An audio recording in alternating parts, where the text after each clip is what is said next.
Okay, looking at this little fridge trailer. Don't think I've seen one quite like this before. You access the condensing unit from inside. Got that little panel that comes off. Anyway, it's not cooling. We've just turned it on.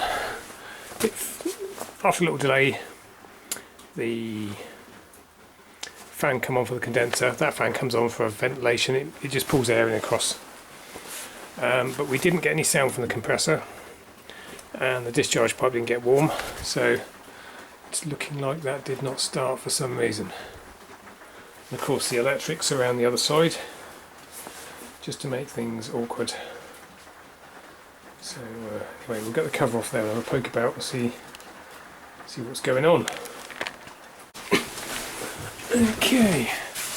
Well, I think if I was putting this in, I would have put the unit the other way around so you get at the electrics, because it's a lot more difficult than having to reach across to get to the valves. Anyway, we have found that's all burnt out. So, yes.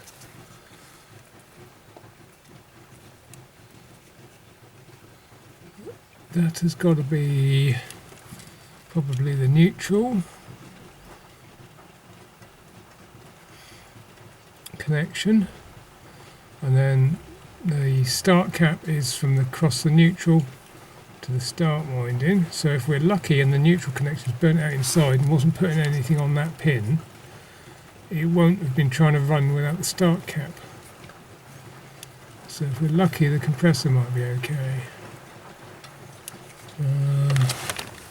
It is not very easy to get at. Anyway, we'll see if we can get in there with a multimeter. I don't know if you can see on the mirror there, on them pins. See if we've got some continuity. And then I've got some of them Supco universal relay jobbies. We might, well, yeah, that is the plan. That's the plan. Okay, we managed to get in there in the end. We managed to get in there and push the lead against the end of the pin so we could hold it and then fish around with the other one. And we had 22 ohms, 18 point something, or nearly 19 ohms, and 3 point something ohms, so they all add up. You know, if you had a length of line there that was 22 centimetres or 22 inches, and then or 18 inches, or 19 inches, and then one was 3, and then the total length is 22. You know you've measured your 3 points add up, so that makes sense. So I found this will do up to half horsepower, which I think is what that is according to Google. So we will attempt to fit this on there and see if she can live to cool another day. Okay, we've took that apart. That lives that way round, so we could work out the neutral or live connection goes through that one, and the switched live capacitor wire goes through that one, so we could work out where to put our little wires on off of our little Supco thingy. And we've temporarily rigged that up because I want to see that start before I start chopping wires off my little that, and commit ourselves to fitting it. And then we ought to check we haven't checked the start cap to see if that's any good actually, but we're just going to give it a little buzz, see what it does, because the other thing that's bad is the fan motor squeaking. So we're trying to not do too much unnecessary work before we know whether it's viable. So anyway, okay, powered it on, evaporator fans come on, 3 evaporator fans up there. One of them sounds a little bit squeaky.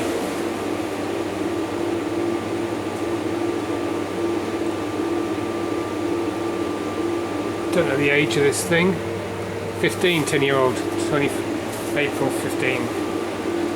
20 years, 10 years old. 10 years old. Listen to me. 30 seconds or a minute time delay, I think, before that kicks in.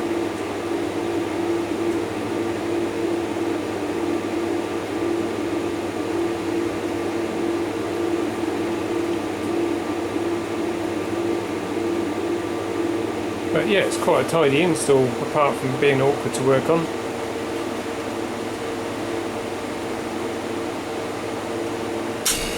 Ooh, that sounds successful.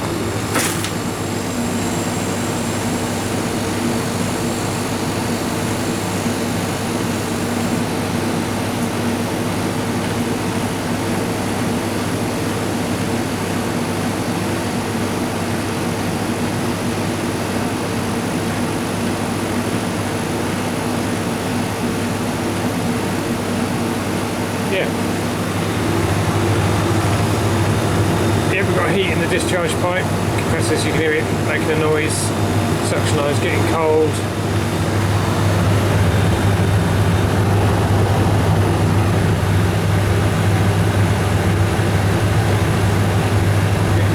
Sight glass there, might need to run for a while.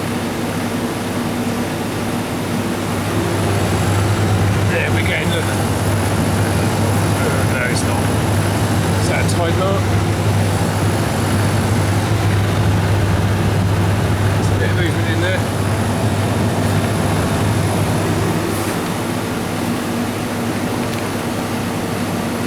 Right, we'll check the start cap, make sure that's good, then we'll get that relay put in there properly. Okay, it's all back together. Let's see if it runs. It's looked a bit short of gas, and we found that is leaking there. And you can tell when you do it up, there's no more compression left in the O-ring for the cap. So I think I've got some proper brass ones, the hexagon nuts. So I'll put them on there, nip them up. Should stop that leaking. I might see if I've got a new shredder core. I can change the core.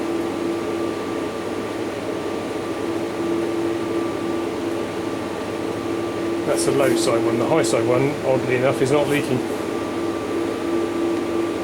Anyway.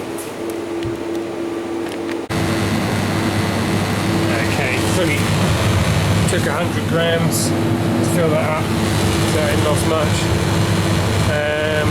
And it might even be just because the weather's really cold now. We don't know when that guy worked on it before.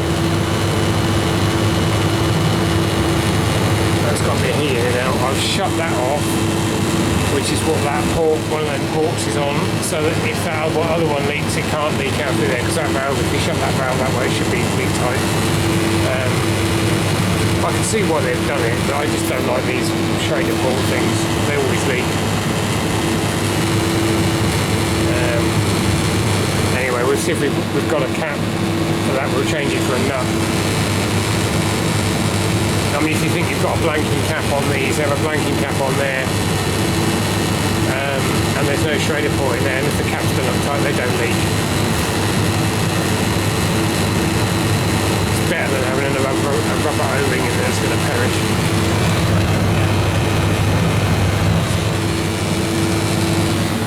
Grams.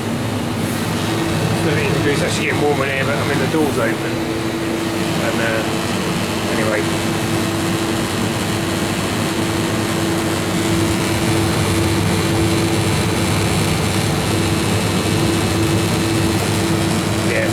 About see if we've got a cap for there.